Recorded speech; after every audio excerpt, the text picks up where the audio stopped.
Well, hello everyone. It's great to be here with you today. We are very excited to have two guests with us from the Autism Society of North Carolina. We have Shannon Pena and Amani Mitchell with us, and they're going to talk to us about working with autism and neurodivergence. So I think it's something that would be extremely beneficial to all of us. We're very excited to have them. And remember, if you have questions, they are open to questions along the way, or keep in mind you can put them in the chat. So with that, I will turn it over to Shannon and Amani. Hi, everyone. My name is Shannon. I've been working with the Autism Society since a really long time, since like 2006. I used to do a lot of direct care work, and now for over the last 10 years, I've been really focused on employment, and I love doing employment. We work a lot with people at all varying abilities, strengths, weaknesses, different types of job goals. So it's really interesting. We could be working with very entry level jobs, like someone's first job, maybe bussing tables or getting carts or something like that. And then we could be working with like a biochemist or a scientist or a software engineer. So there's just all types of different jobs that we get to work on and be a part of. So it's really cool to see, the ways that we can impact that, helping people connect with employers and get those opportunities and then maintain those opportunities. Amani, do you want to give a brief introduction before I go to the next one? My name is Amani. I've been with the Autism Society since 2018, I believe. I'm the Senior Employment Relations Specialist here, and I work in the Raleigh area specifically. So I've been doing this a while. I love what I do. Meet a lot of different people. A lot of clients come through with unique talents, and it's really amazing just to see what they can contribute to the workforce. Yes. Thank you.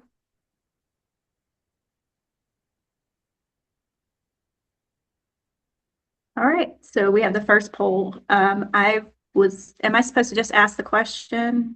I'm actually going to go ahead and launch it right now. If there's any context or anything you want to share with it, Shannon, feel free to. Okay. I'm sorry, I just didn't know the format. Yeah, that's totally fine. All right, so you all should see the poll showing up on your screens now. The question is, what words come to mind when you hear neurodiversity? And you should be able to enter in a short answer there. So feel free to enter that on your screens.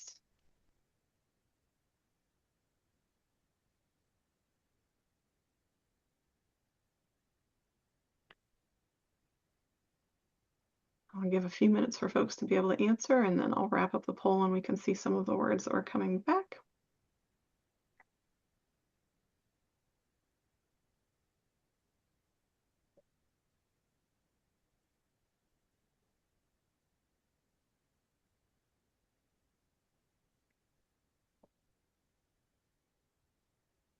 Give about 10 or 15 more seconds for folks to be able to share an answer if they'd like to.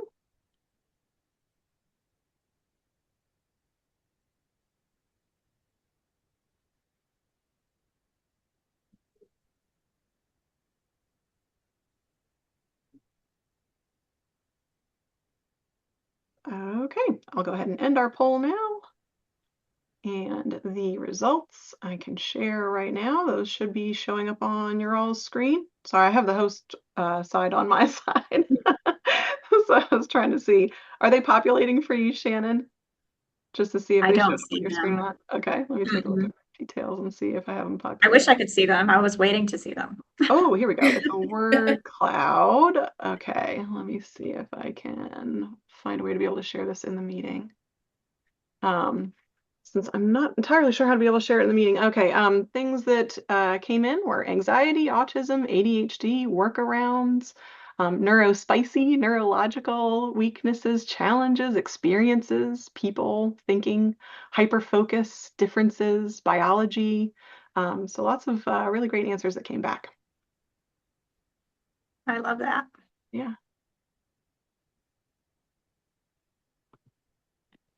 I think the one that stands out to me is the workaround. That's kind of like what we're always trying to do. Yeah. Find ways that everyone could work together. Perfect. Okay. And then let me advance your slide here so that way we can move on to the next.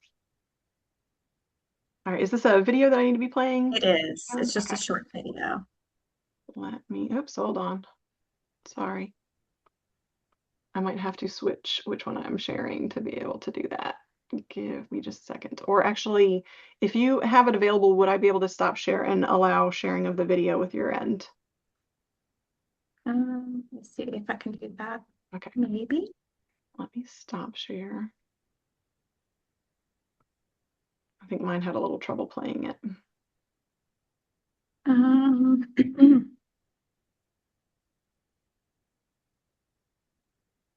Your screen. I actually don't think it's letting me share. Amani, can you see if it Alex, I lets may be able to. I just played with it just a little bit. Okay, If great. you want me to, let me try real quick, Yes, okay? that would be wonderful. Thanks. Sorry, Mhm. y'all.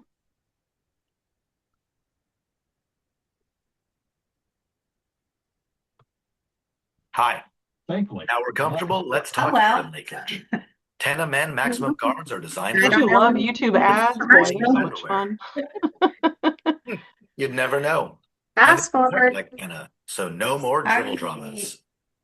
They say higher education Where is can I outdated, skip? irrelevant, but at Grand I know, I Canyon, think with the embedded simply ones, maybe it wasn't the letting you, status but quo. usually it does two With ads, I think, and then online it massive I plays. don't know because when we did it, it didn't even show practical commercials. It just went action straight and into that. connect people to Oh, needed wow. resources. Look at that. Let me know if you have any questions. My learners get up to. GCU can help you learn how to advocate for and empower people. This is purpose-driven education. 90% Take time. action. I'm Find actually okay with you guys skipping it if it continues with the ads. Visit gcu.edu. Neurological There we differences, go. autism or ADHD, are considered to be dysfunctional disorders and disabilities under the medical model of mental health. There's too little attention given to enabling people with neurologically different minds to be accepted for themselves, to discover and celebrate their strengths, and to find a place in society that values their differences. When most of us think of diversity, we think of things like race or sexual orientation, but there's a different kind of diversity you might not know about, neurodiversity. Neurodiversity is the concept that neurological differences among people should be recognized and respected. I believe it's time for this new social movement, the neurodiversity movement, to take off.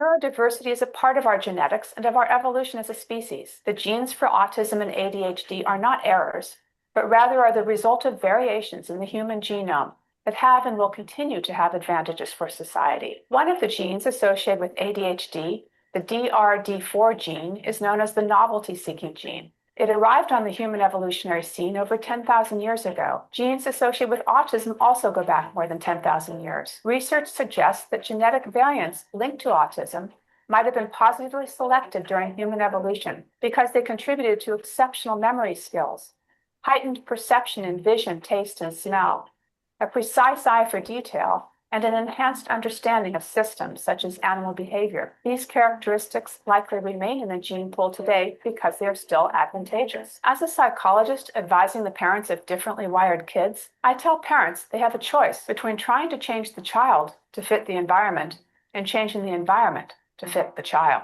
There are many different microhabitats and subcultures in our world. For an individual with autism or ADHD, finding success on their own terms may come from discovering the particular niche that fits best, the niche that allows their strengths to shine and their challenges to be minimized. Individuals with ADHD tend to thrive in situations of rapid change, variety, and that reward creativity and out-of-the-box thinking. Career as a comedian, detective, entrepreneur, journalist, actor, EMT technician, or photographer could be. I'm not saying that having autism or ADHD is easy. And I don't mean to downplay the real suffering that can be caused by having a neurodevelopmental condition, disability, or difference. But it's also time the world sees the beauty and value in brain differences. Neurodiversity might be every bit as crucial for the human race as biodiversity is for life in general. My vision is for a neurodiversity tolerant and accepting society where differences are celebrated for the depth and dimension they bring to the human condition. I want children whose brains are wired differently to be encouraged to find their niche instead of changing to fit other people's ideas of normal. Diversity in every sense makes our world a better place, and people who think differently are a huge part of that. So just some of the words that you all said came to mind with the neurodiversity were some of the things that she said too. And what we strive to do, Amani and I, our organization, kind of the program that we're doing is to try to find balance between that. So we don't want people to feel like they have to change everything about themselves to fit into their work environment. But there are some things that are considered, workplace norms and stuff. So we try to find that balance between that, like respecting those workplace norms, but also working with the employer on their end to understand what is autism, what those differences are, so that the person can feel comfortable as who they are in that workplace as well, and then contribute their skills. But neurodivergence is like a huge umbrella term. It covers a lot of different things. I've heard some of you use the other words too in your choices, like ADHD. So all of these things under here are just different things that could be considered neurodiversity. And similar to what the video said, we don't want to kind of think about the strengths that those bring. I work with a lot of people that I was just telling Amani this morning are smarter than I will ever be in my entire life. Like just know things that I will never know, very specific strengths that are really beneficial and unique, especially in the fields that they're in, because they can do things and know things that other people may not have that same viewpoint or be able to offer that employer. So this is just a list of some different things: bipolar, autism, ADHD. We see, just different things. So dysgraphia. So autism is about processing information. So this autism has nothing to do with intelligence level. So I do want to point that out. I think that sometimes can be a misconception. Most people with autism have average intelligence, but we work with some people that have superior intelligence and above average.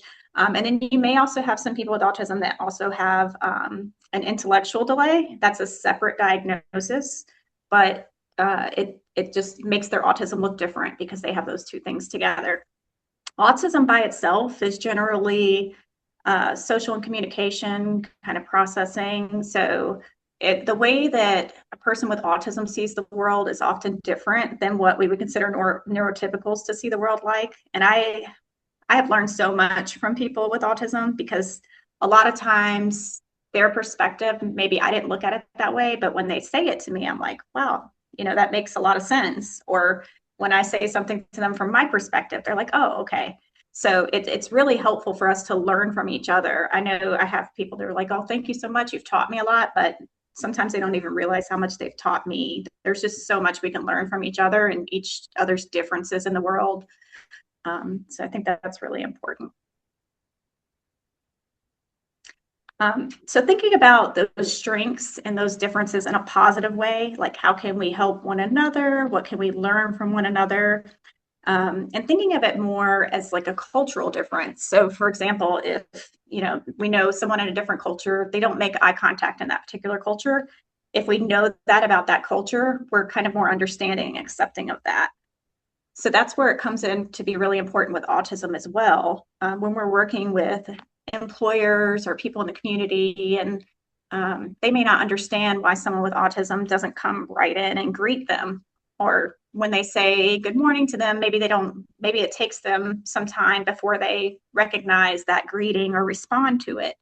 So when someone understands that there's that difference there, they're typically more understanding of it. So that's something we really work on, is trying to work with the community employers to understand this is part of this person's autism. This is why it's occurring. This is how it might look different. And then that in turn helps them be more understanding of that individual and communicate with them in more effective ways. Oh, sorry.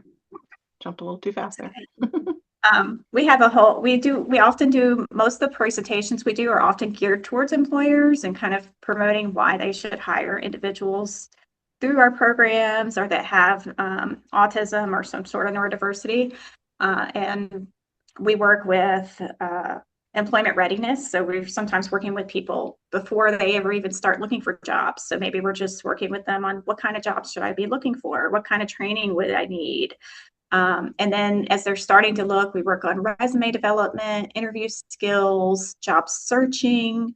And then once they get jobs, or sometimes even before they get jobs, if we're networking with those employers, we work on employer training because we want this environment to be accepting and inclusive. And we want the employer to understand autism as much as they can when they're bringing people in so that they can have that long-term success.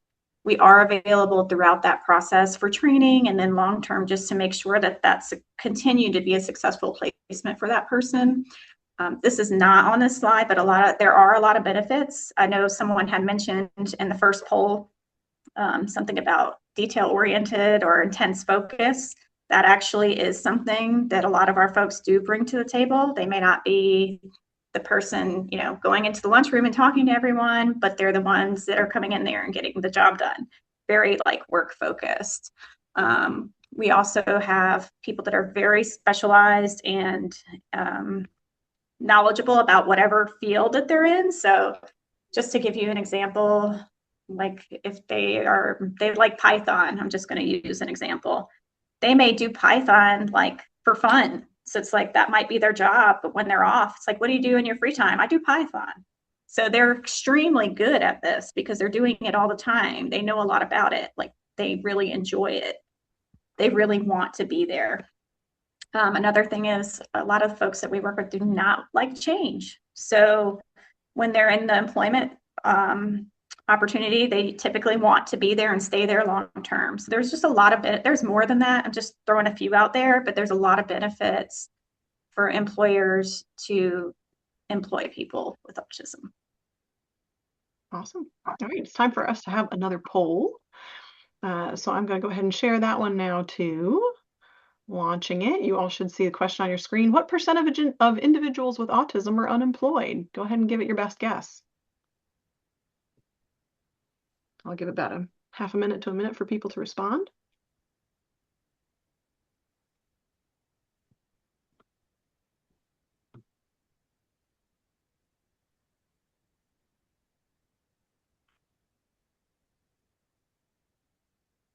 Most responses are in. Just give another second or two.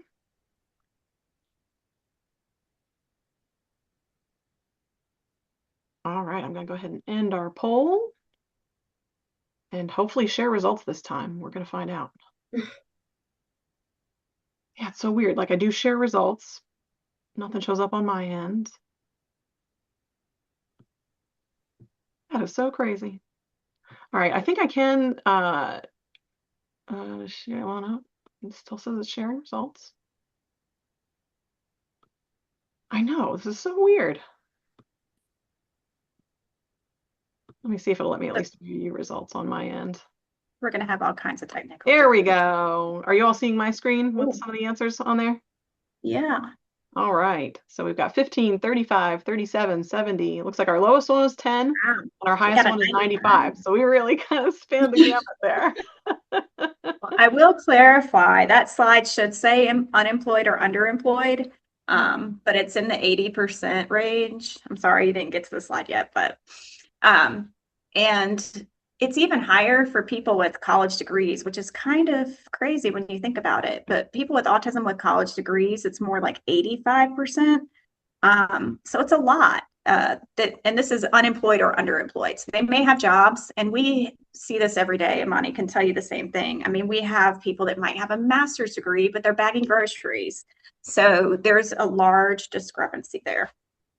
And some of this is just some of it could be the social aspects, right? It's harder to interview, misunderstanding from the employer in those differences. So if someone's coming into an interview and they're not maybe showing the excitement to get the job because maybe their affect is more flat, or maybe they're not making that consistent eye contact in the interview. So those kinds of things, sometimes they just won't pick you for the job because of that, when you could very well be the absolute best software engineer out there, right? So that negative image of the differences is one of the reasons. The other thing is too, sometimes people need more support in making those connections and getting that job. That's kind of where we come in, and actually like what you guys are doing here is part of that too, like with this additional training and the networking, all the things that you guys do here at Code the Dream. That's awesome too. So it's a lot of similarities in that and what we do.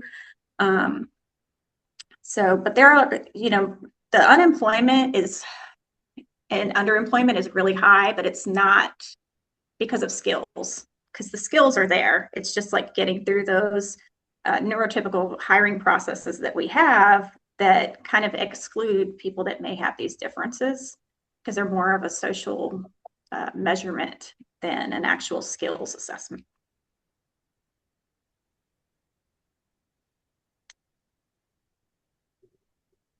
Let me see what number slide we're on. 14. Okay. So the accommodations are typically really minimal.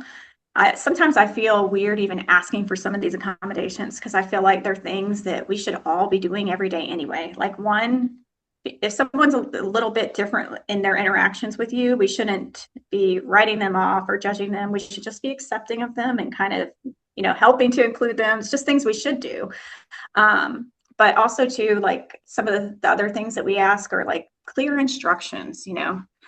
I feel like that's another thing we should just be doing, but there's just when people get really busy with work and things like that, they may just throw out instructions that aren't very clear. And for someone with autism, that's typically going to be a big problem, because they need those concrete, solid instructions to be able to do it.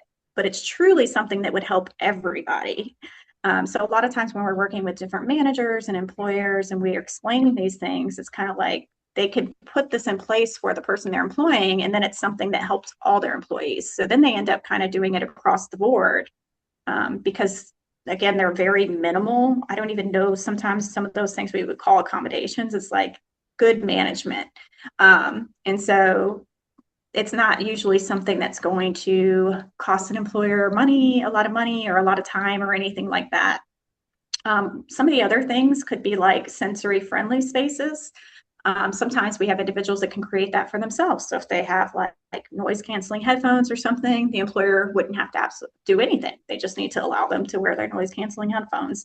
But we do have some employers that have created spaces, and they may have like maybe just a little room off to the side that's kind of like a quiet room you can go to that doesn't have a lot of lighting. It's just a place where you can go and decompress, like between meetings or something, if you just need somewhere to go. And then I guess like just clear, explicit policies. I know HR departments work on this a lot, but that's something that's really important. And again, it's just things that would benefit everyone. So we do work with managers very closely when we do place people into jobs, and then we work with individuals. And I think that's really important too, because the perspectives may be different. The person that we're working with, that's the employee, may have a different view of what's going on than the manager. So it's really important for us to get both of those views and then kind of be the liaison between that. Awesome. Time for another poll. This one I'm launching right now. It's going to be asking you, what are some barriers to requesting accommodations that you all might be able to think of? So feel free to share those. I'll give you about a minute to respond.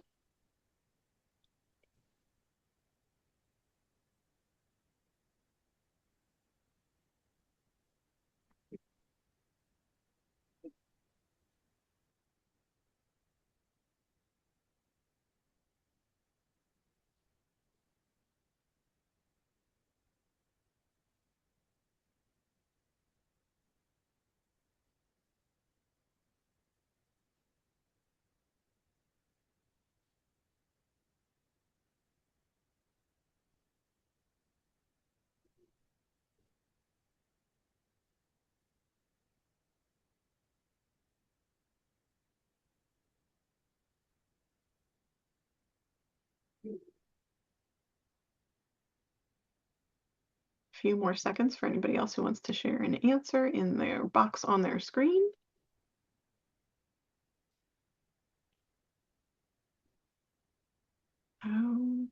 go ahead and end our poll and share our results like I did before, as soon as it stops misbehaving for me. And then, come on, Zoom, you can do this. Here we go. All right. So some of the answers that we had there. Everyone, cost, privacy, judgment, fear, unclear process, precedence, being aware of others.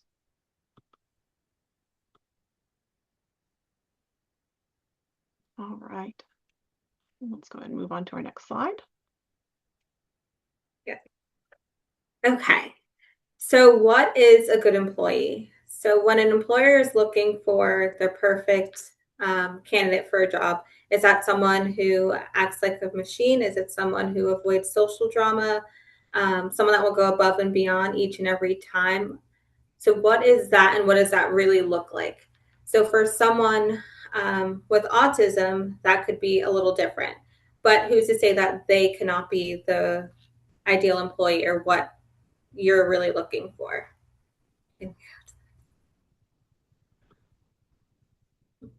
So autism impacts employment in many positive ways. Someone with autism can be your unique thinker. Oftentimes they think outside of the box, so they're looking at things from a different perspective. They're able to approach things from a different way than what someone who is neurotypical may be. Someone with autism also thrives in routine and structure, like Shannon had said. So they don't like change. So each and every time they approach a specific task, they're going to do it the same way to achieve the same outcome. They don't do well with surprises at all. So if they know that they'll get success doing something one way, they're going to tend to do it that same way. People with autism are also typically honest, punctual. They do not like to be late. They sometimes feel bad if they are not showing up to work because they're letting their employees down. You give them a job and they're there each and every time to do it. And so with the appropriate support, someone with autism can be efficient, competent, and very reliable. And so autism affects individuals neurologically, and some differences that can occur will be in communication, could be in resource management, how they deal with stress and stressors, and even interpreting corrective feedback. And so when communicating, communication is more than just the words that you say. Oftentimes it's body language, it's your gestures, the way that you say things, the tone of your voice. And so if you have a communication challenge, it's not easy to determine what someone means all the time. You can be thinking someone's saying something one way and they really mean it another way. Sometimes people with autism can appear as being sensitive, but in reality, they're just overthinking and how someone is conveying emotion.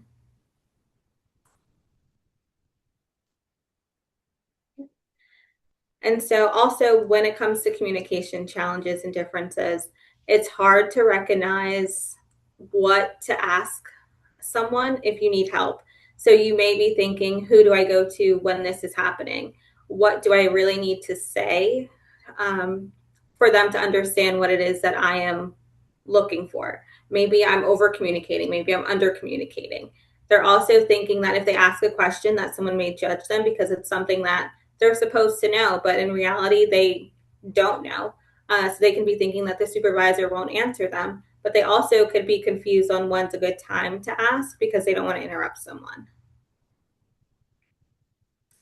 Sorry. And so when do you speak up at work? Normally it's when you need help on an assignment, when you are unclear of a situation or the instructions, or maybe you're missing materials for something that you need to do on your assignment or a task. So someone with autism may sit and think about, where do I need to get these from? Who do I go to? They're going through their mind with everything that is going into play, where someone who's neurotypical can just get up and go to the next thing, or they have that ability to say, okay, I finished this task, let me go to the next one. Someone who has autism may just sit there and say, okay, let me wait for someone to tell me what to do. So they may not have that instinct to just go ahead and move to the next step. They may need the prompting. And so this is an example of a tool that someone with autism can use.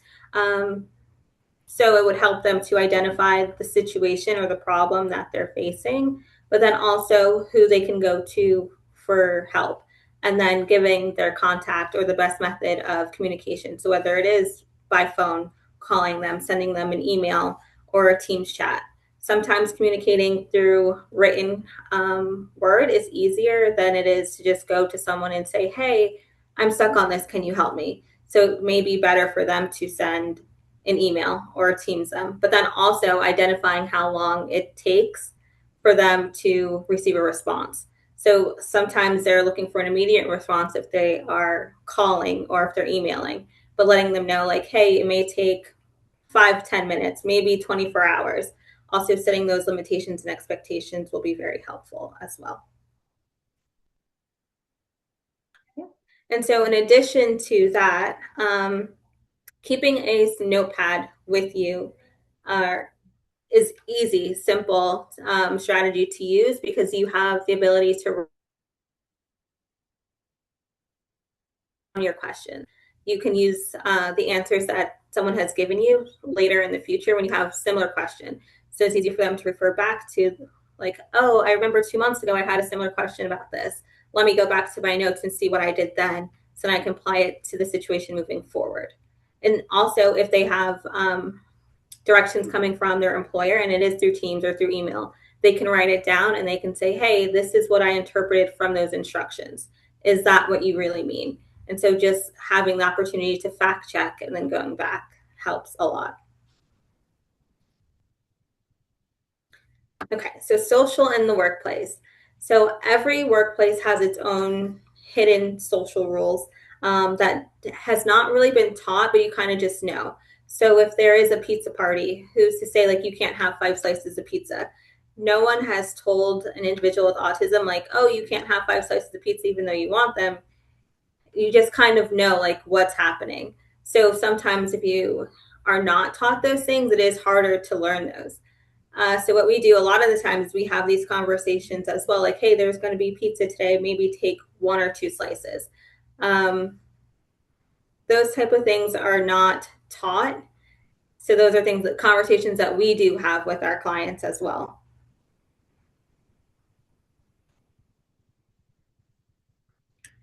And social differences can lead to challenges in employment. So while someone with autism may not be outgoing, they may be more reserved into themselves. That can lead for someone neurotypical to think like, oh, this person is weird. But it's not that they're weird, they just may not have interest in the conversation. Or for someone with autism, they may be more interested in talking about something like video games because they are more knowledgeable on that topic, which can appear to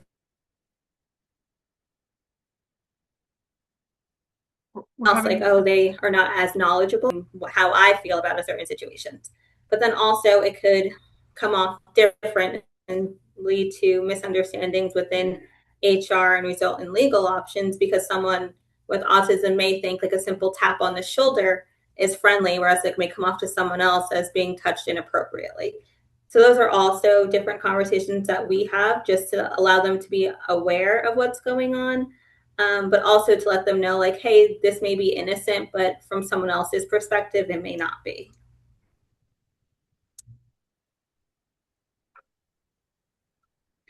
And so here are just other behaviors that we bring up or may have a conversation about and how it may appear to someone who is autistic versus someone who is neurotypical. So like an example, talks a lot about a certain topic that they like. Others may think that they're being selfish and only talk about themselves. When in reality, it may not be that. It could just be they prefer to talk about cars or they like to share fun facts about themselves because that is what they know the best.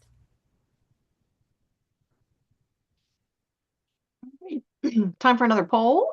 This one's a 2-parter. So we're going to have a couple of questions, give you 2 or 3 minutes to be able to think about your responses for each one. The first one I'm launching now, it's going to be, you greet a coworker and they don't respond. How might a neurotypical person view this behavior? through the lens of autism, what might this mean to the person? So go ahead and take a few minutes and share your answers there.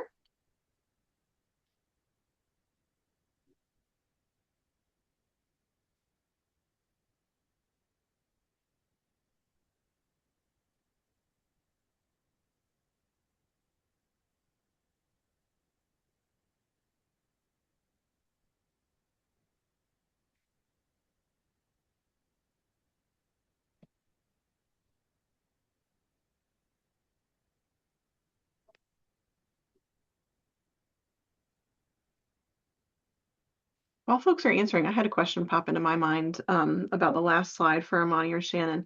It had mentioned about like someone with autism or on the autism spectrum might have distractions when they're in group meetings. Is that sort of like a sensory overload situation? And to what degree can that be challenging for folks that are on a more severe, is not really the right word I'm intending to use, but like where autism has a greater impact on their day-to-day functioning? So yes, it could be sensory overload. A lot of times I will request or suggest to my clients to use this fidget or something that they can kind of channel that energy into their hands that's not as distracting to others. And oftentimes I see that that works more. So then they are not having to get up or they're not having outbursts. But sometimes it does take redirecting from like a supervisor or someone else to say like, hey, I understand this is happening, but can we hold off until the end of the meeting? Cool. Something I wanted to know sorry, is like, well, something I wanted to note is sometimes that someone might appear distracted, but they're not really distracted. So sometimes you can just ask. I've asked, sometimes I've said to someone because maybe they're looking over here the whole entire time. I'm like, you appear to be distracted. What are you looking at over there? And they're like, nothing. I just not comfortable making that complete eye contact. I'm listening to everything you're saying. So sometimes they may appear distracted and they're not really. They're really absorbing that information. Are there different formats of group meetings that can be beneficial to help somebody that is on the spectrum? Like, should a group meeting be changed to a one-on-one meeting if possible, or should it turn into like an asynchronous conversation somehow to be able to help include them in the meeting and still get feedback from them and valuable support from them without it being an overwhelming situation for them? Yeah, so I would say it depends on the individual. A lot of times small group situations are better. So then that way they're able to contribute. One-to-one can sometimes feel like an attack almost on some individuals, only because you think like I'm having a one-on-one, you're telling me I'm doing something wrong. So I think the delivery also plays a part in that, but then having other people around and asking like, is there something that you want to contribute? Because they may not have anything to say in that moment, or they may not have processed what's going on fully to then be able to give ideas. So giving the opportunity afterwards to be able to reach out and provide additional information if needed. Awesome. Thanks. Okay, I'll go ahead and end poll unless there's anybody that's still mid-answer. All right. And then bear with me for just a minute while I wrangle with my Zoom poll settings again. Okay. Hopefully that's on the screen now. So the answers are below here as far as like might seem busy, didn't hear the person, or being ignored, might feel snubbed or unprofessional, but also might have just needed more time to respond. Neurotypical might see it as rude, but they shouldn't assume that that person's intent was that way. So a lot of sort of similar answers along those lines of it might come across as rude or intentionally or unintentionally rude, but also it might just be like this isn't a valuable part of the job that I'm focused on doing, or this is something I need a little more time to be able to process. Yeah. Interesting. Yeah, I agree with all of those answers. A lot of the times it could be they don't understand how that situation specifically pertains to them or what small talk has to do with the job. And so a lot of times they could be like, I'm here to do a job and it's coding, and you ask me what the weather is like means nothing to me. So it could be that they just don't feel like it is relevant, so they're not answering. And that kind of brings us into the next slide. So a lot of the things with autism and why it's so hard for some people is because it all goes into perspective. While one thing is a solution for one situation, it's not the same for another. It could be an example could be like crying. So people cry when they're sad, but also when they're happy. So if you're randomly crying, someone with autism may not understand why, because it can go for either way. So they don't know if you're upset about something or what that actually looks like. And it's also hard for them to put themselves into other people's shoes. And sometimes the situation lacks context, or they don't understand the context of what's going on. So that's why you will have different responses, different reactions. And it's not that they're being defiant or rude or anything like that. They just don't necessarily understand what's going on in that situation. I forgot to do question 2 for that segment. Shannon, would you like me to go ahead and share that with folks now? Sure. Okay, perfect. So question 2 is going to be: an individual wears noise canceling headphones a great deal of the workday. How might a neurotypical person view this behavior? And then through the lens of autism, what might this mean? So I'll give a couple of minutes to be able to answer that as well too.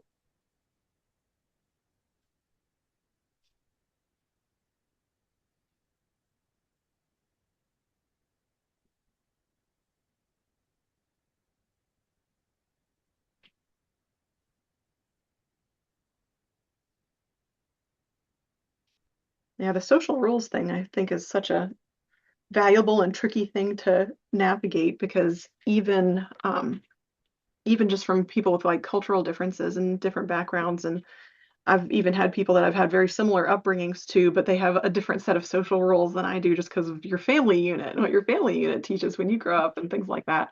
And so I always think that's an interesting aspect to kind of consider, and an area that everybody really kind of needs to open up their minds to a little bit more in general in society, that, you know, what's normal and what's appropriate and what's acceptable for you might be a completely different set of rules to somebody else. Yeah. Yes. And that also is also like depending on like whether you're at home or in the workplace. And so having to learn and balance two different environments is kind of hard enough on top of having a social disorder. Yeah. I have a 6-year-old, and it always makes me think back to Ed Sheeran had done a song with Sesame Street about like how you behave at school versus how you behave at home, and like you can be wild and crazy and run and scream and play at home, but you have to raise your hand when you're in school. And so I was like, that's such a great way to illustrate, even at a young age, about like how where you are can have a different set of rules, or the social context in your situation can give you a different set of rules, and how that can be really hard for everybody of any age to have to wrangle with. Mm-hmm. Very much so. Even different people, you know, there might be someone in the workplace that's okay with you talking about certain things and someone else that's not. So it is a lot to manage and understand. Yeah. Yes. Yeah, I like Reed's point too in the chat about different cultures have sort of like this assumed context, and so there isn't a lot of communication about what those rules are, or it might be frowned upon to discuss what these sort of unwritten social rules that everybody assumes and knows are, versus ones where it's like, no, it's more important to have that direct communication in different cultures. So that's interesting too. Mm-hmm. All right, I'll give just a couple seconds more for people to be able to share their answers, and then I'll share those on the screen really quick. I'll close the poll in about 5 seconds. Okay, ending poll, sharing details. All right. So behavior indicating ignorance, if they're kind of staying in their headphones and ignoring surroundings, or might be strange to kind of be reclusive and staying in the headphones for a while, versus I'm overstimulated. This is how I can be productive at my work, is by canceling out the excess noise. Lots of really good answers here. Neurotypical person would say, I have my headphones on, that means don't bother me, versus, you know, they're different kind of social structure.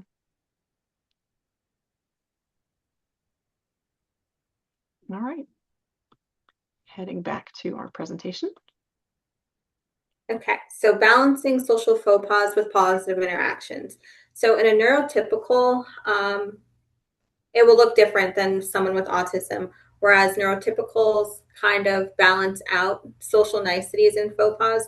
So whereas they'll say thank you or they'll give you a compliment, but they'll still make a negative comment or they'll interrupt you when speaking. Someone with autism may not say thank you or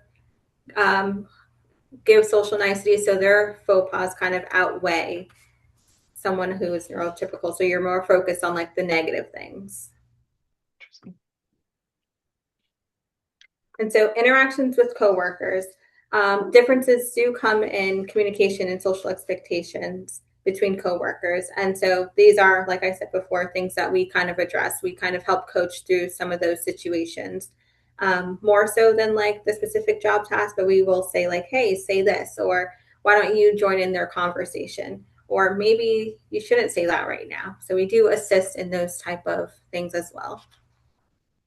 All right, and we're on to our last poll for the meeting. I've shared that on the screen with you now. In what ways might you teach some hidden social rules to a coworker? I'll give you a few minutes to be able to answer that.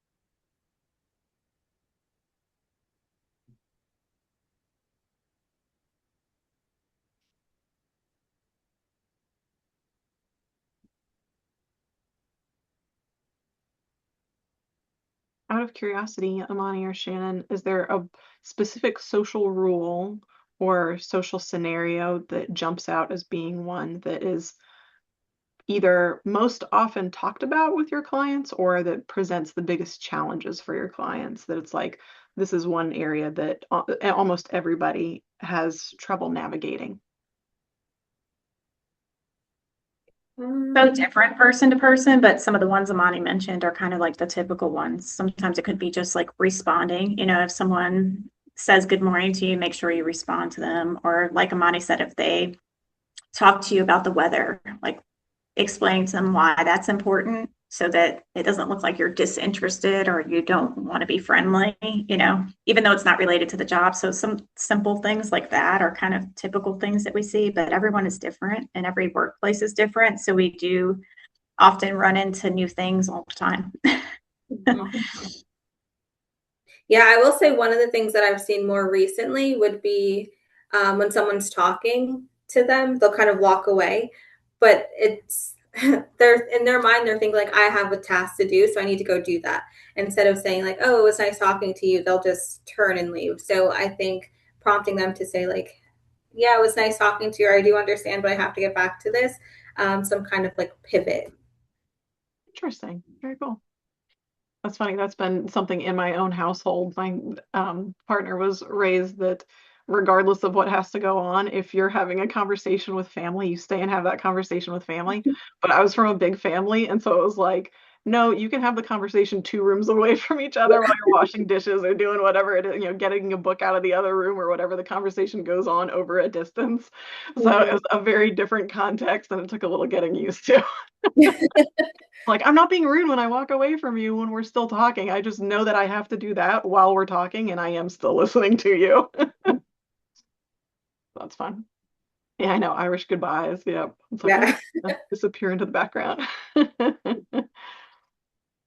All right, I'll go ahead and end poll, and we'll go ahead and take a look at those results again. Okay, sorry, I'm gonna scroll the page a little bit. Try your best to be empathetic. Run around screaming, just kidding. Direct with social etiquettes.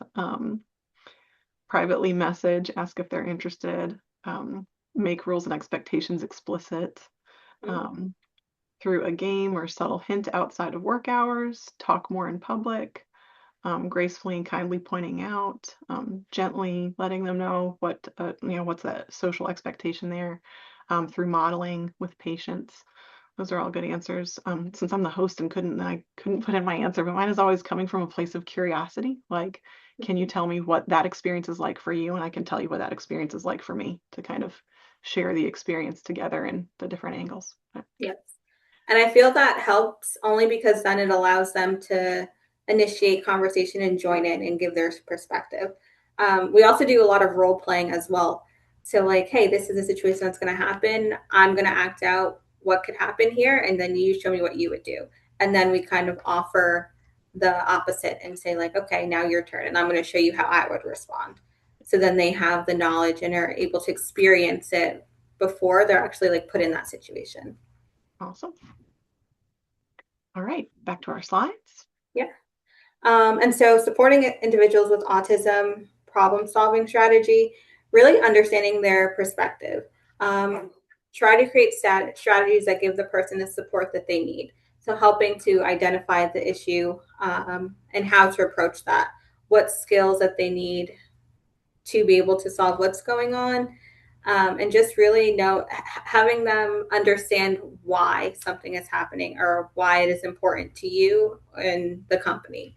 And once they understand the why, they normally are really easy to adapt. But when you don't understand why you're doing something, then it's kind of harder. And so this is also another tool that could be helpful for someone with autism, just the steps, and then as well as the strategy that you use. So an example would be defining the issue, does not respond to greeting from coworker, and understanding why they don't, and then just they're very focused on work, and then they think greetings are a waste of time. So just helping them understand from a different perspective what that is and how it can be translated. And a lot of times they'll say, oh, I didn't know that, or that's not what I meant to happen. And so they're easily willing to adapt to those situations. And that's just like a visualization of it. Yeah, this is just like a off the Cool. next one. And so challenges with executive functioning. So when completing work, it can lead to challenges with organization. So they may not have the time or the materials that they need. So having additional support, whether it be a checklist, like these are the materials that you need for this task, making sure that you have everything, checking them off, also setting timers and reminders as well. So if you're supposed to be in a meeting for 1 hour, setting that timer for 1 hour, so then you have time to plan to transition to the next activity. Sometimes they do need reminders or something to prompt them, whether it be a Teams Outlook meeting reminder saying like this meeting is in 10 minutes, and they have the opportunity to snooze it, or something on their watch to kind of help them prepare for that time. But then also everyone is different, so it does look different depending on the person and what they need. And so going back to the routines, routine is very valuable in someone with autism's daily-to-day activity. They don't like changes, and they like to be able to predict and know what's coming ahead. And so having the routine or schedule will definitely be helpful in knowing how long to be somewhere, what to come next, what they need to prepare. So they may not have buffer time in between sessions. So just having that time to plan it out really helps. And here's an example of an easy way for them to kind of block out and time manage this way, or having like a self-monitoring form, if you want to talk a little bit about that, Imani. Yeah, so this is just an example of a checklist that could be used just to make sure that they are meeting their goals and expectations. So they are able to go through and say, like, yes, I arrived to work on time. Yes, I have my badge. Today, I'm working on social skills, so I have greeted 3 people. If they gone above and beyond, like, yeah, I did 5 people today. So there's just like self-achievements and just monitoring their own progress. And that's a very simple one. It could also be, depending on people's goals and kind of the skills that they have, it may be more advanced than that. It may be, maybe they're good with or decent at social skills. They don't really need to say hi to people on there. But maybe they have like project deadlines, or maybe it's broken up into different steps or things like that. So it can be fitted to each person's needs.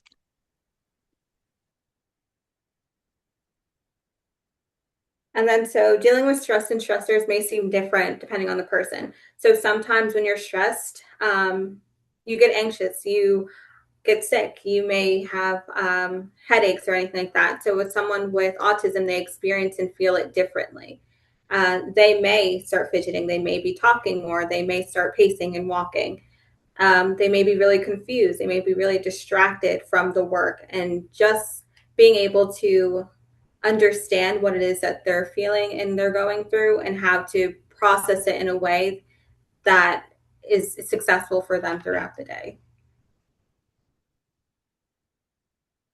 And so this is just a couple of techniques to help them calm down, a couple strategies that they can use to help calm them so that they are not stressed, and are able to transition and move through the next task. It's a helpful little thing to keep in your wallet. I actually have a little notepad item on my phone that gives me a couple of, because I deal with pretty severe anxiety. So it's like all of the little things in my toolbox. Yeah, and I know we talked about this, but a lot of the, so it's helpful to have. Yes. there are a lot of different apps and stuff that people can use that have different things in them. But it's helpful for everyone, you know. Everyone gets worked up sometimes or has a bad day, or but we do work a lot with people on this, if you know, because sometimes the stress could even be from something like overstimulation or something like that. So we work with them on, you know, take a break, go to the quiet room, or take some deep breaths, things like that. So and then the other thing is, we had talked a lot about like routines. And so when this is built into someone's routine, it's very helpful, because then it becomes more natural, and it's kind of like, okay, I'm starting to feel this. Now, what do I need to do? And then you can more naturally kind of implement those strategies to keep yourself from escalating.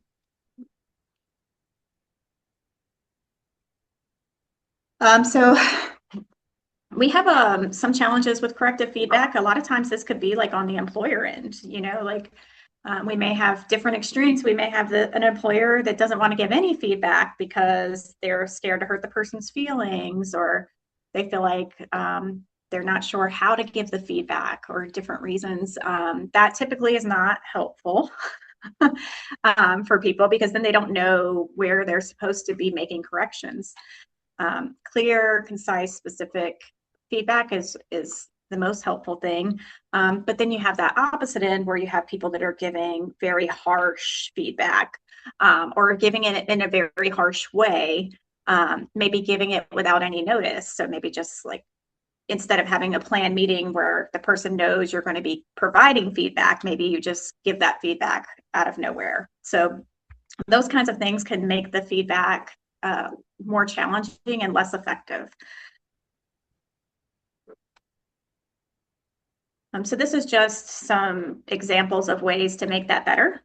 So having a routine, one of the things that we often do is we have like weekly check-in meetings between an employee and their supervisor. That's just an example. I mean, maybe it's more often or less frequent, depending on the person, but we have kind of these set times where this is what we're talking about. How you're doing, you know, things that you're doing really well, and then also some things that you might need to improve on. We work with the individual on their end about, you know, like not taking that too personally, because everyone has areas they can improve. I have areas I can improve. Everybody does. The person that's giving you that feedback has areas they can improve. So it's not a negative thing. It's just a way that we are able to continue to learn and grow and improve our skills. So helping them understand kind of the why behind that, like Amani was talking about earlier. Also, too, just understanding that your manager's job is to manage you and provide that feedback. So this is just a little tool that someone might use. So like knowing that this is what they're doing, they're getting that corrective feedback, being positive about it. And then if they are feeling stress about it, and for incorporating that calming routine so that they do not get upset about it. And then when they do good, just kind of being aware and being self-congratulating of, yeah, I did it.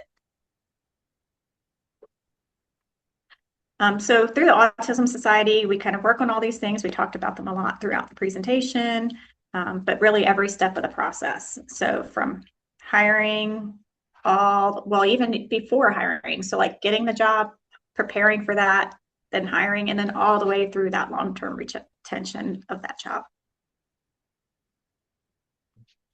Awesome. And this is our contact information if you all have any questions for us, or if you know any employers that might want to speak with us, or if you know individuals who might be interested in participating in our programs. I will say, I think you all are across the United States. We're located in North Carolina. So we are only able to provide these supports to individuals in North Carolina, but we do often help connect people with supports within their own state, help employers connect with supports in their own state. So we'll try our best to make the connections. Awesome. I want to thank Shannon and Amani both for presenting to us today. This has been wonderful and very informative. There's a lot that I've gained from it. Hopefully our participants also will take tidbits with them as well that will help themselves and other interactions they have within the workplace, both inside and outside of Code the Dream. One question I did want to ask you all, is there a national level autism society in case somebody's moving from countries or city? There is, but they're also like separate entities. Okay. So there's a national, and then there's different ones in different states. Okay. Very cool. Yeah, you guys were awesome. I loved your answers and kind of how you all thought about the different questions within the polls. That was really cool. Yeah. Thank you all so much. Any other questions that you all have for Shannon or Amani that you need or want to share in the chat or anything before we wrap up?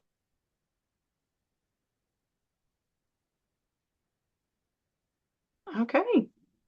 Thank you all so much. We enjoyed having you, and you all have the contact information. I will share that information in our staff channel as well too, just in case you do need to contact them about anything down the road. And thank you again both for being on. Yeah, thanks Thank again, you, guys. Shannon and Amani. Thank you guys. Have a great day. Thank Yeah, you thanks. all. Thank you. Thank you.